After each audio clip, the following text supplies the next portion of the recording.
પોરબંદર થી સુદામા દ્વારકા હાલ્યા જાય છે, ઈ કેવા લાગે છે? નામ સુદામો મિત્ર પ્રભુનો, ઈ તો ધીમે ધીમે ડગલે જાય છે.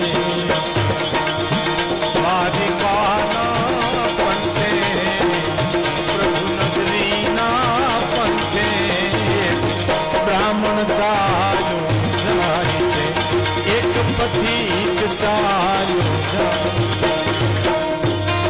દ્વારકા દરવાજે પૂગી ગયો, પણ ત્યાં રોક્યા બધા કે ભાઈ કોણ છો? કે પોરબંદર થી આવું છું. શું નામ તમારું? સુદામો છે. કોને મળવું? તો કે દ્વારકાધીશ ને. કેમ? તો કે મારા મિત્ર છે. એમ કૃષ્ણ દ્વારકાની મિત્રતા કરશો? મારો મિત્ર છે એમ ખોટું બોલશો? હજી ગરીબ છો એમ કે તો હજી એમાં કોકને કરુણા આવી કે હાલો ને કહેવામાં શું વાંધો છે આપણે? અડી કાઢી દ્વારકાધીશ અષ્ટપટાણીઓ વચ્ચે બેઠા હોનાના સિંહાસન ઉપર દ્વારકામાં જઈને કીધું કે કોઈ મુસાફર મળવા આવ્યો છે, દુબળો દેહ છે, હાથમાં લાકડી છે, તમારી મિત્રતાનો દાવો કરે છે, નામ સુદામો છે. ઈ સુદામો શબ્દ જ્યાં પૂરો થયો, ખબર પૂછીને મામો થોડા ગીરધારી રે, એજીને ત્રિકમે એ લીધા તા એકદમ તેડી રે.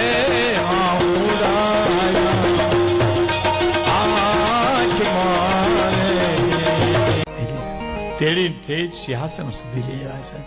હોનાના સિંહાસન ઉપર બેઠાડ્યા. સુદામા બધાય મજામાં? હા, બધાય મજામાં. ક્યાં હતો બા પટાણ સુધી? પગમાં કાંટા અને કાંકરા હતા ને સાહેબ.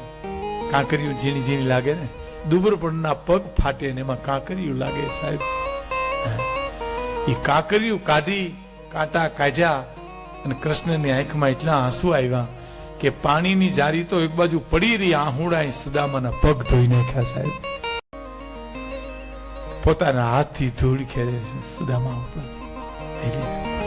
તાંદુલની પોટલી ખેંચી સાહેબો, અને જેમ જેમ લીરા છોડ્યા એમ એમ દરિદ્રનો ભૂકો કાઢી નાખ્યો સાહેબ.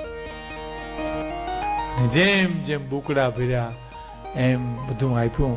આ તાંદુલમાં જે સ્વાદ છે ને, એ મારી દેવકી માં કોઈ દી મને ચખાડ્યો નથી, મારી જશોદા કોઈ દી ચખાડ્યો નથી.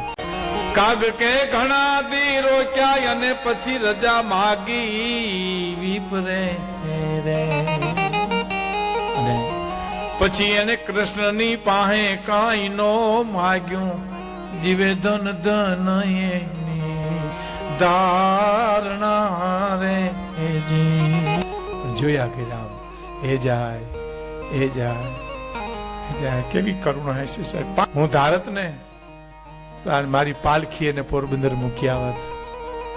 તો હું એને એટલા માટે હલાવું છું કે મારો મિત્ર એવો પવિત્ર છે કે જ્યાં જ્યાં હાલશે, જ્યાં જ્યાં લગલા માનશે ને, એટલી ધરતી પવિત્ર થઈ જાય. એટલા ખાતર હું એને હલાવું છું. તું થયો દ્વારકા ધણી, છોગાડા રણ છોડ, તા તો મારા અંગના રોડ સૌ પલટાણા સાંભળા સાહેબ.